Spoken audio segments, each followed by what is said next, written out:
This week on the Anil Balasuriya show, we feature an OG of the modelling industry and an advertising veteran in Sri Lanka. She is none other than Francine Roberts. Okay, so we've got the very, very talented and beautiful Francine Roberts with us today. Hi. Hi, Francine. Thank you so much for joining us. I'm honored to be here. The pleasure is all mine, trust me. Now, Francine, you're a person who has been in the media spotlight, I think, for a very, very long time.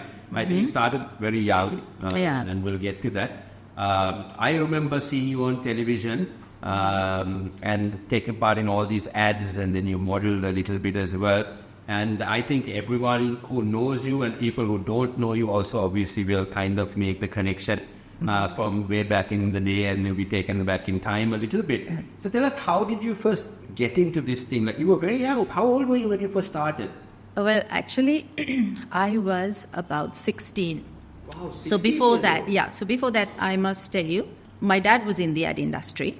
And right from the 70s.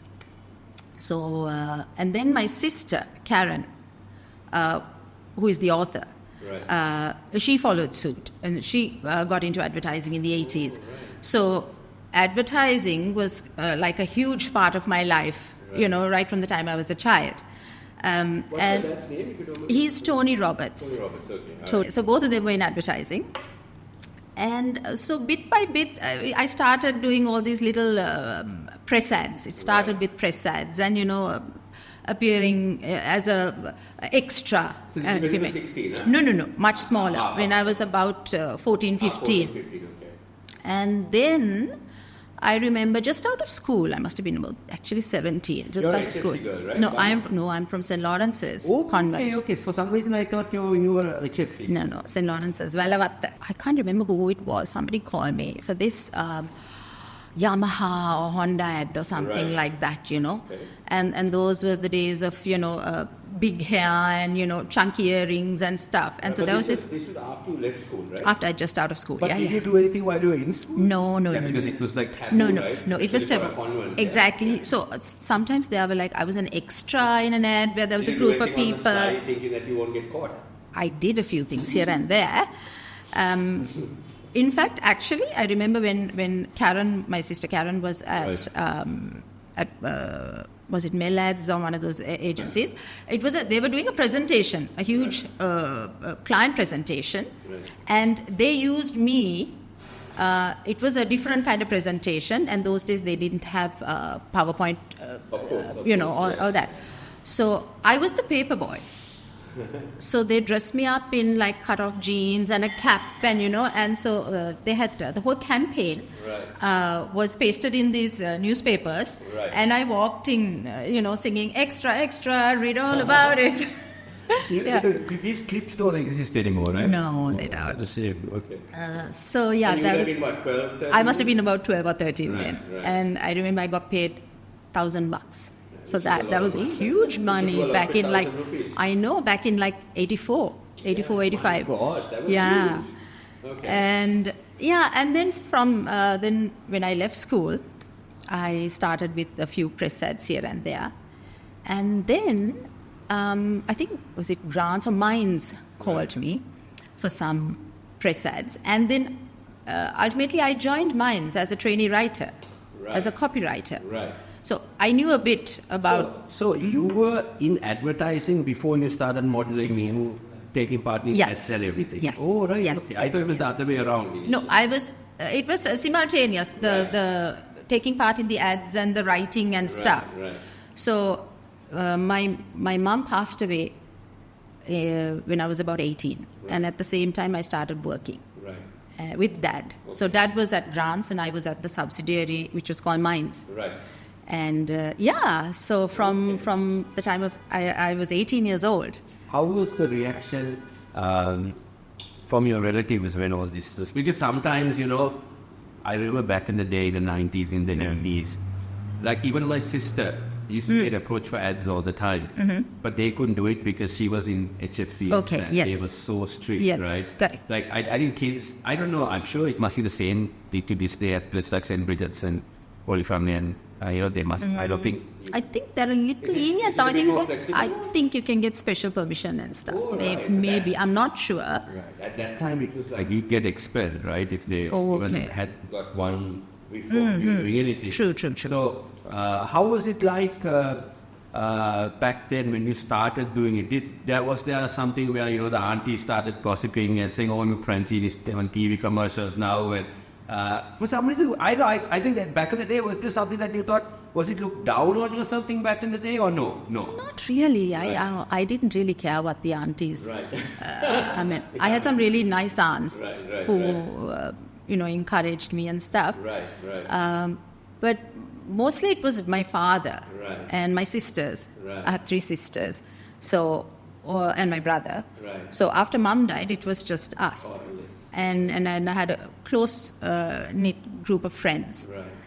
So and then so I started at Minds, and then I started writing scripts for TV commercials and radio spots, and of course I took part in a few of the productions as well. Nice. Okay.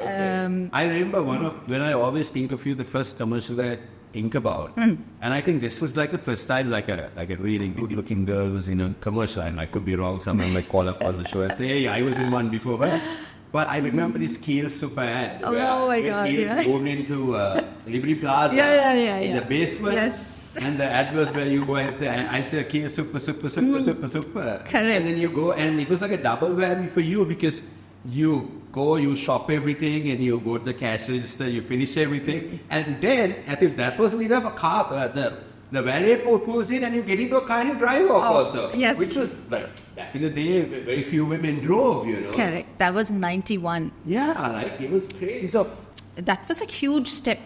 In terms of, advertising used to be slightly more conservative before that. So this was directed by Steve De La Silva. And Rap Factory. And no, before that I think he was at Telecine, while he was at Telecine. And that was a whole ordeal because I had met with an accident. This is the Keel's commercial. Right. And I had split my chin open and I had this huge bandage. Oh, wow. So they had to redo all the shots with me covering my chin like this and driving the car. Are you serious? And they had to tow the car because I couldn't drive. Oh, so, yeah. So you were... I was covering my chin. I had a huge bandage here. So those are camera tricks. Steve, absolutely. So Steve was very good. He was one of the pioneers, right? Best. So easy to work with. I was at a party about 10 years ago. One of my friends, one of his big party, and Steve was there. And we were all, we had all had a drink or two, and I went up to Steve. I had just started my time as a filmmaker and this and that. So I went up to him and I said, "Hey, Steve, man, how are you? This and that. I've seen your work and this and this." Also, I remember when I was very young in the 80s, Steve and what was the other guy, Peter Peter. They had a small band together. Did you know about this? No, I didn't. It was called Poppy. Oh, okay. Something they used to come and they used to do a thing. Oh, okay, I didn't know that. Peter with that chief, I'm not mistaken. Probably. And so I remember him from that. So I went and the full fanboy scene. I got to go there. I remember him asking who this guy. I think it was quite weird that it was. No, but I heard a lot about him. And I know he's quite talented, obviously. Fabulous. So he did my first production. Right. And so I was in the ad as well. The TV commercial, which was shot in Ratnapur or somewhere. And for Sharona. For Sharona, yeah. And it was quite thrilling because that was my first production. Right. So from Minds, then I joined Grants. Right. And you were at Grants for a while. I was at Grants for about 3 years. Right. Then I left and joined Ogilvy, Phoenix Ogilvy. And I was there for all of almost 16 years. So in what capacity were you at these agencies? I was a writer, just like my dad and my sister. Right, so you were the creative writers, yeah. Did you always have like a creative spot? Did you enjoy writing? Loved writing. We used to read a lot. That's what we did. I go YouTube and all. Oh, what? YouTube, no TV, but no proper TV those days. I mean, we had 1 hour of TV. So by the time I was like 9, 10, I was reading Barbara Cartland and James Hadley Chase and, Sidney Sheldon. Oh my gosh, Jeffrey Archer. Yeah. So those were the books that we read. Actually, now that you mention it, I remember because you don't think about it, but back in the early 90s, before like the private TV station started, it really was not spoiled for choice, no? Like you actually say, it was all Rufine in ITN and there was all singular program. And nice you get Falcon Crestno Dynasty or something. Something like that, yeah. We used to cherish those moments. My God, we used to go home. My mother used to come home from stuff, said, I have to watch Falcon Crest, I have to watch Dynasty. Not Slanding. East of Eden. Yes. But now that was so good. Like, I think nowadays, I don't think families meet up like that because everyone's busy, everyone's on their tabs or on their kids are on their phones all the time. So that time, that whole family dynamic was cultivated a little bit more because we'd all sit around and able, like in Dynasty, when like a bit of a risky scene came out. Close your eyes. Yes, close your eyes. Close your eyes. So it's so much fun, Okay, so now you were at all these ad agencies.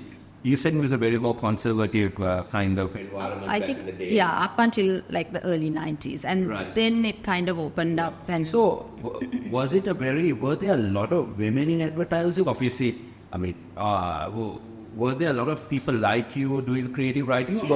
Was it a more male dominated? No. There were a lot of women. Yeah. Lots of women. I mean, a lot of the agency heads turned out to be women. Right.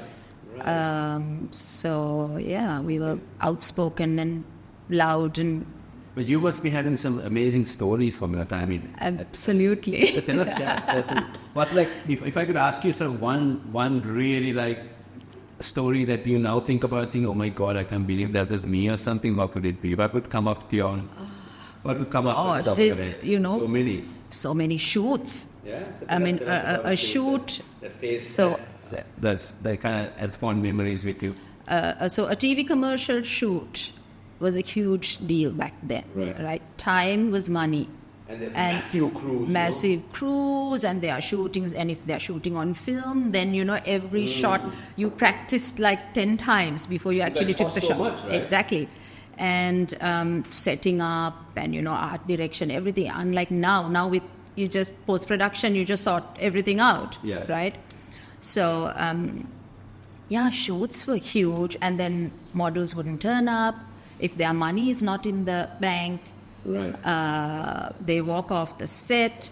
And, so the best part was looking for locations, scouting for locations. So you go out of, if it's a 30-second commercial, you're shooting one shot in Negombo, one shot in Hambantota, one shot in Kandy, one in Puttalam, So it's so interesting, like traveling. Fabulous. Like all over the country. Yeah. And I made some really good friends in advertising. So my really close clique of friends are all from the ad industry. And so we kind of all met in the 90s at Ogilvy, and we've remained friends since. And we're like family now. Actually, when we were everyone, I was speaking to a person that I've become close friends with, and she was telling me that she modeled with you at a show and she had lots of fun. Ishara, of course. Oh my God, that was like a whole. Ishara and I have got to know each other because her daughter has an amazing voice, right? She sings beautifully. Talisa. Fabulous. I did some work for Talisa, so we kind of got to know each other and we had the most amazing chats. Yeah. You can imagine. Oh my God, she's nuts, and we had the best time. She said the same thing. She said, "Oh my God, it was so much fun. We had some amazing shoots with her." We had not shoots, ramp modeling, fashion shows, shoots as well. Shoots as well. But we had, so one shoot again with Steve. Right. This was a photo shoot. No. Right. TV commercial. Okay. We were shooting a voodoo commercial. This was like early 90s. Yeah. And we were all extras. Right. We were all extras. And so the main model was Serena Danvers. And the clothes were done by Mangala, Innocence. Oh, right. Innocence. He was called Mangal Innocence then, Mangala Samarveera, right? So he was Mangal Innocence. So Then he did that. his label was Innocence? Or It was called Mangal Innocence, yeah. And he designed the outfits for that. Right. And so we were all in this van shooting outdoors in some forest area in Battarmula. Was like the jungles then, in the 90s. Yes. And no one wanted to buy property there. We had so many opportunities. And now we can, Yeah. crazy, right? And it was raining. And so we were all bundled up in this van. And there were no toilets around, right? And we were throughout the night. And one of the girls got an upset stomach. And it was hilarious. So all that people, with umbrellas and toilet paper and covered in mud, walking through the forest with this girl. And And got it done. so, and of course, Ishara and all of us in there. Ishara was there? Yeah, Ishara. Ishara, I always see this. A whole bunch of models in the. How was the ramp modeling at that time? Was it how was that experience for you? It was amazing because we didn't take it to heart too much, It was just like a thing you did. They call and say, "Here, there's a show. Can you do?" Okay, and so we just go. Right. And so sometimes Seneka's shows were, he was very precise. He had a lot of choreography, and of course, all of us learned from Seneka. Right? Thanks to Seneka, we learned how to walk, and it was super fun. We didn't care too much. Of course, those days we were very active. Right? We were young, we were active. We ate anything, we drank, we smoked. We were out partying, breaking rest till 4, 5 in the morning. I think at that time you were a bit of a party girl. No? I was working, I was partying, I was modeling. What was your favorite place to party? What was the club? Blue, of course. Absolutely, the Blue Elephant, right? I asked Isha, she said the same thing. Blue. Blue Elephant. I love the blue. I mean, obviously, I wasn't be able to because I used to go in shape go. And I remember there were certain songs that only Blue Elephant played.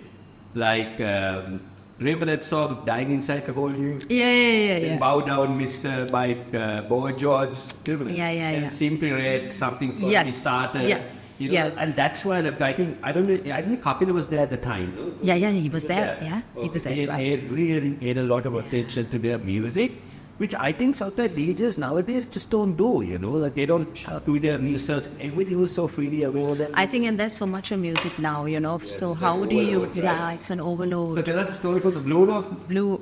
So Blue, we used to go, my friends, there were like about 4 or 5 of us, and we'd meet up with others. I mean, everybody knew everybody at the Blue Elephant, right? Everybody knew everybody. Club also, Yeah. We used to go there we used to go early. So now a lot of people go out late. Right. We used to go there by 9:30, 10, because, we would come off by 2:33. Right. Not the 6 o'clock. No.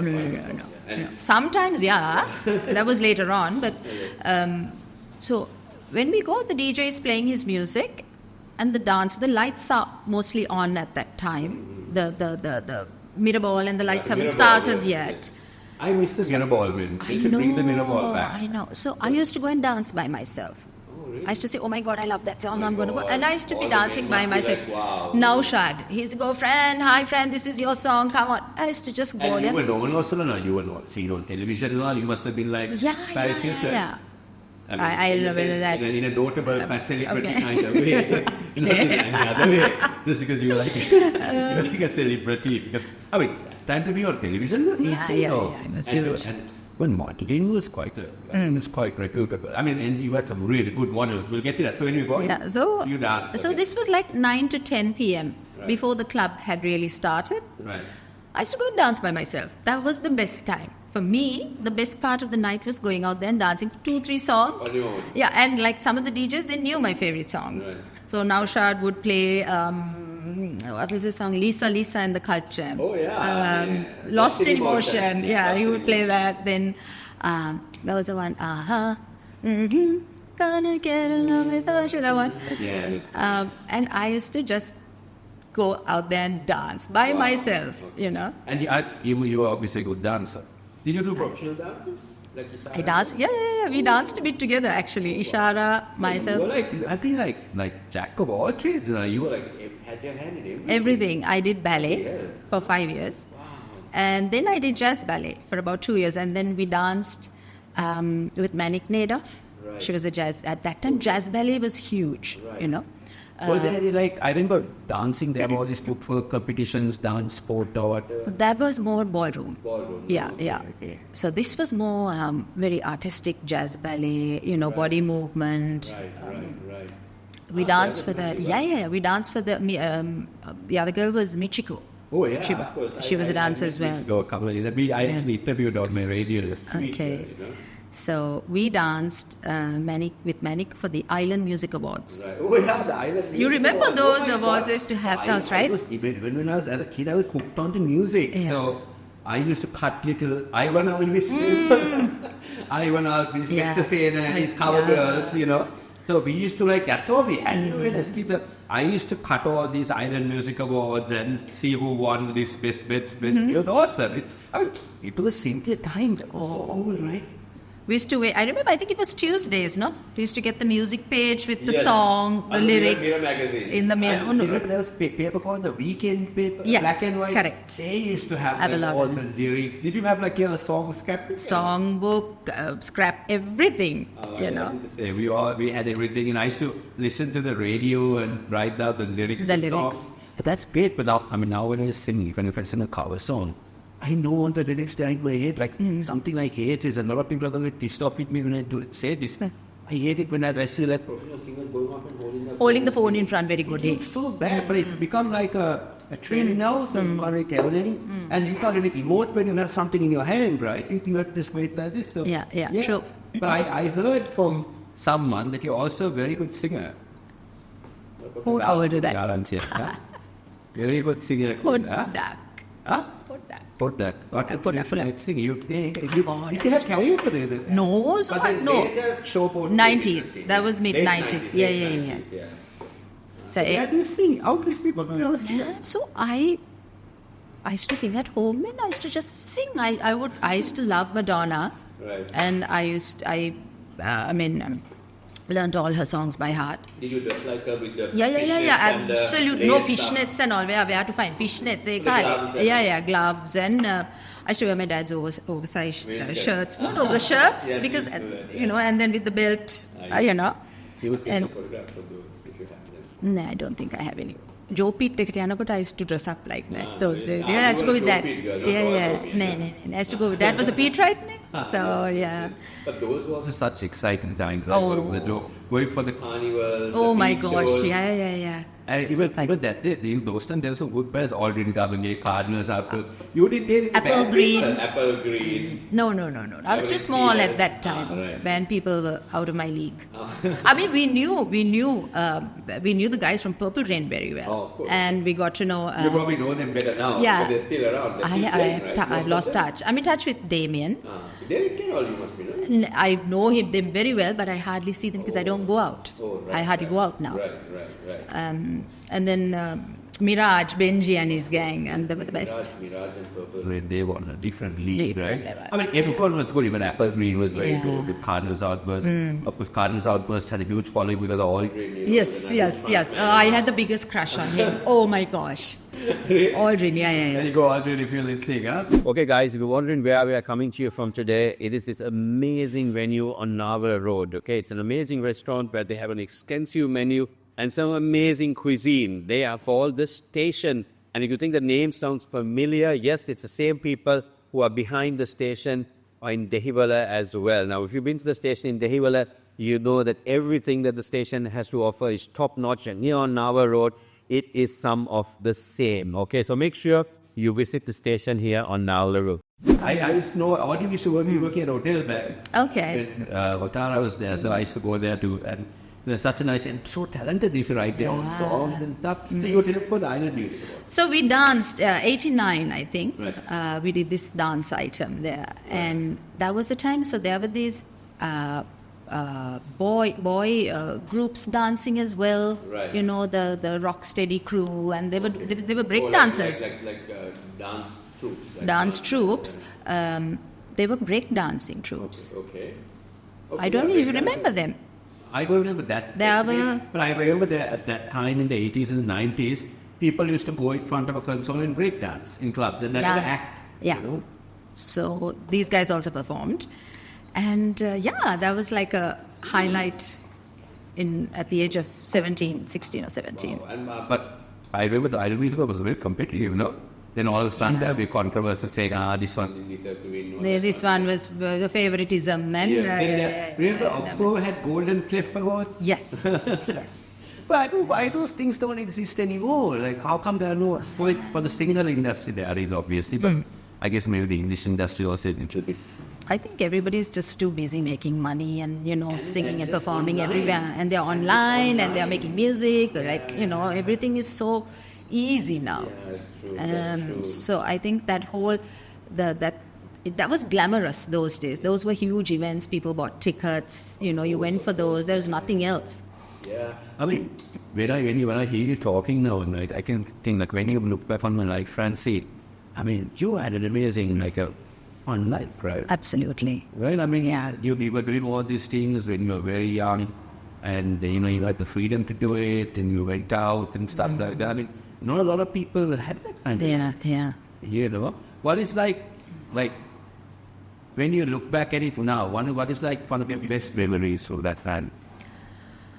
My best memories are from my childhood. Okay. I would say my childhood, having my parents around. Right. We had my mom, dad. We had a house full of people. Right. My sisters, my brother. And there was this, it was a very ordinary life. Yeah. But I still... Christmas and all making it very special. It was just, it was so simple, but the run-up to Christmas, Mom used to make bonbons. She was one of the few people who made bonbons, Christmas crackers, right? Yeah. So she used to take on orders. Right. So Christmas at our place would start like in September, when Mom would start her orders. She'd start making in September, as early as that. Yeah.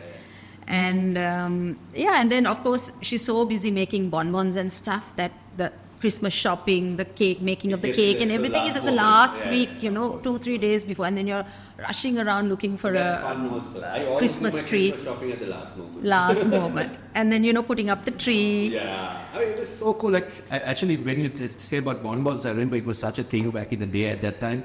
My cousin, brother. You don't know Dishan Tranchal, but No. Yeah. Anyway, my cousin brother used to make bonbons. Okay. And he used to also get orders. Wow. So we all, there was this bonbon phase in all our lives where we used to go and get them boiled a bit. Yes. And we tried so many of us type, but we be very, very different, very neat. Very neat. Everything has to be in its place, right? So we all tried. We got the mold, wouldn't do it. But he used to do it so well, and I think your mom also had a gift for that, And just after Mom died, I made about 10 boxes. Oh, right. I used her molds. They're called bonbon forms. So I used her forms, and I made about 10 boxes. I sold them, I think. I was at Mines or Grants at that time. I sold them. But that was it. Again, last year for the kids, I made some bonbons. I can. I was thinking, but because everyone can do that. Yeah, and it's handwork. Yeah. It's all handmade. It's a process. For the Christmas tree. I remember Christmas those days at my family was also a big thing. We are a big family, and extended family was also on mom's side is huge. So St. Mary's in the morning. Oh, yeah. yes. You St. Mary's? Yeah, absolutely. St. Mary's. My dad used to insist that we go for 7:30 mass. He wanted 6, but we get up at 6. Then Santa has come, so we get and we go breakfast was at our grandma's on my mom's side. Lunch was at my grandma's on my dad's side. And dinner, we had all our relatives get together and we had a massive barbecue. Such an amazing time. Caroling, those days, You used to go out caroling? Yeah. Oh, wow, nice. I think, I was very small. No, I never joined the choir. Okay. See, I'm a little lazy. I thought you were a little shy, but... No. I'm a little lazy, actually. I have that in me. Okay. But, so, we used to go for midnight mass. Right. Yeah. Christmas, midnight mass, and then walk home. Right. And then people would be out. How about these days? Auburn side. Oh, Auburn side. Yeah. Okay, right. Auburn side. So, before that, actually, I'm talking of when we were living in Ramakrishna Road. Right. where I was born. Yeah, that's my grandparents' house. Yeah. So that's where I was born. Right. So I remember going to church and then walking home, and those days it was absolutely safe. The streets were very safe, there were people on the street. A lot of families would go to church and walk home after midnight mass. Nobody locked their doors, even here, I mean, I didn't know. My grandma was quite a bit of a known person with the church, all in Woodratna, and she had a house on Javardhan Avenue, Charles Place, Javardhan Avenue, just next to the church. Okay, yes. And right. I used to be living there with my cousin brothers, and we were like brothers. We cricket on the roads, and then the farm man comes with his yes. And the Godamba man comes with his cart. You remember that? So cool, right? And he used to make it then and there. Then he'd beat up the egg and it was so much fun to watch the Godamba guy. Yes. I used to watch that, and I saw. I think that's what I want to do when I grow up. Godamba, but in a cart like that, it was so much fun, Such simple things, which are so great. I mean, imagine if you tell your kids, and you have 2 daughters, right? Yes. Imagine you tell your kids about the Godamba Mela, then what is this? And we'd start playing on the street, and we end up on the next lane. Yeah. We've run from play hopscotch or cricket or what? hide and seek, catchers, whatever, and we used to pile up these tins and hit it with the ball and run, And then we'd end up on the next street. And then suddenly after a while we come back home and my mom hasn't looked for me. Nobody has, it's been 2 hours since we stepped out after school. Because they know you are safe. The streets were safe and all the neighborhood kids knew each other. The neighbors knew each other. Of course, there was nothing much to do indoors, so everybody was outdoors, opa-doopa, gossiping and chatting that's and why all. my grandma was so popping because the doors were open and everybody used to come to her house and gossip. About everything in the neighborhood. And she was like a enabler, She'd feed them, do everything. Okay. But it was good time, So now let's get to the here and now. Francine, you are a mom now. Yes. You're married to a very prominent cricketer, one of our top opening batsmen, Sri Lankan, Avishka Gunawardana. So before we get to the kids, tell us how you and Avishka met. You were obviously a cricket fan if you went to the trophy, but you go for big matches, not to watch cricket. Are you mad? I used to go and Dad had this pair of binoculars, old binoculars, and I would look at all the boys. Yeah. No, I didn't know anything about cricket. So how did you met Avishka? Through a friend.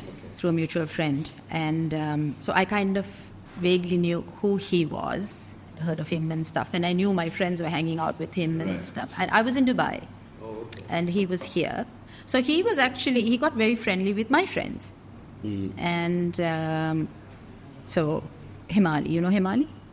Okay, anyway, so she introduced us, and she said, hey, Abba is coming to Dubai, and so I told him to pop in and say hello to you, and he started calling me to get in touch before, And we spoke for and then he had to postpone his trip because of Eid, the fasting period. Right.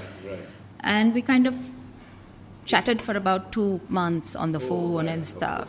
And it's always the best when it happens like that. Yes. And then, we kind of met finally. Then simultaneously at the same time, my dad got sick. And Dad passed away. I remember your dad because he used to come to St. Mary's a lot. Yes. I remember seeing him there. Yeah. I mean, St. Mary's is such a family thing, all families. Yeah, everybody knew everyone, and that's where the kids also hung out, the choir, the Vincent de Paul Society. Yeah. Me and my friends, and we used to come to St. Mary's as well. I mean, it was like a great church, but also it was a great Christmas. For a week, my sisters were kidding me. But it was a good time to kind of scope out all the girls. All the chicks. Yes. Because so many people come from Australia and abroad. They're all there. The Sunday, so I was an altar boy, so I had a bird side. Okay. So that's it. So now you're a mom. Yeah. How are things with how have you taken the being a mom? I mean, you've been doing it for a while. You were 2 kids, right? Yes. How was that? 2 daughters. So the young one is going to turn 11 next week. And the other one is going on 13. Right. So I had kids in my 40s. Right. I was a late bloomer. Okay. So, but actually that was my ambition, to be a mom. Right.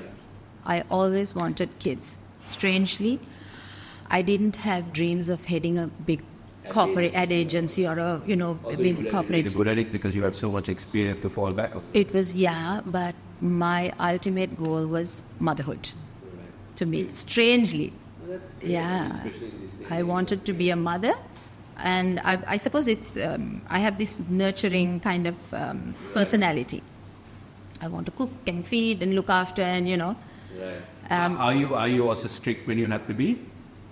Yeah, I am generally strict. Right. Okay.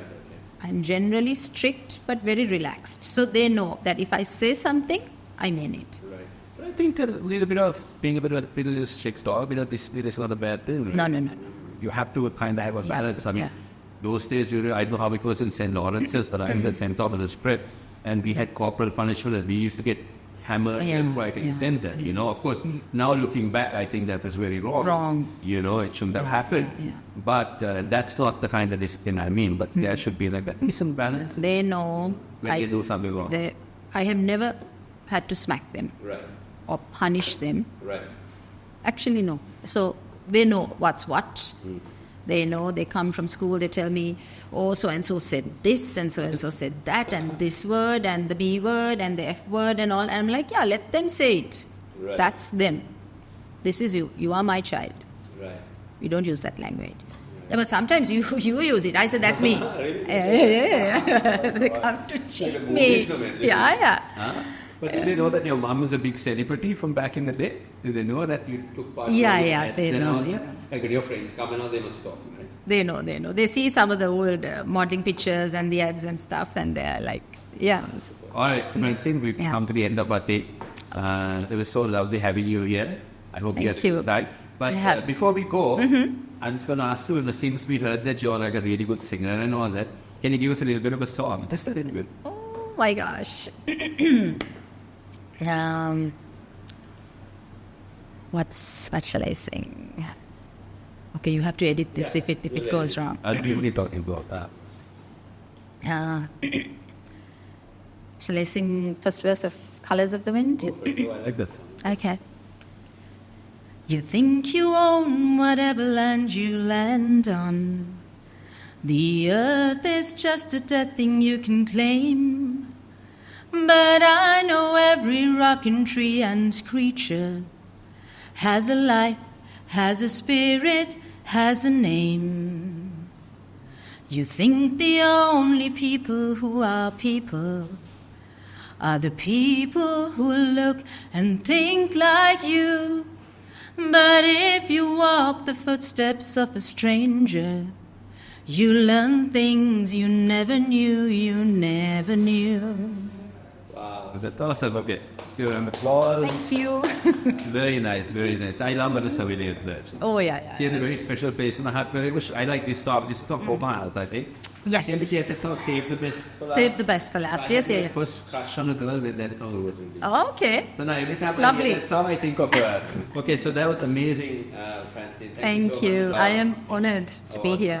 The pleasure Thank was you. all mine. Okay, so it's lovely seeing you. It's lovely hearing about all those amazing times you had, and I wish you all the best for the future. Thank you so but much. We must get you on stage to sing a song. Oh my God! No, I have terrible stage fright. I'm telling you. That's different. That's different. You want to go and sing and because when we can't. But I have sung with some bands, by the way. Oh, okay. Who else sang? I once sang with Jerome Speldewind at the jazz club. You remember there was a jazz club in Fort? Saxophone. Yeah. So I sang Crystal Gale with him. Oh, what is Crystal? Crystal Gale. Don't it make my brown eyes blue? Oh, Crystal Gale. Okay. Yeah. Okay. So. Wow, that's a nice song. Yeah. So we're going to get you on stage to sing. They're like organizing some event. So oh my gosh. Let's see how it goes. Sure. All right, thank you so much again. Thank you for having me. All right, bye.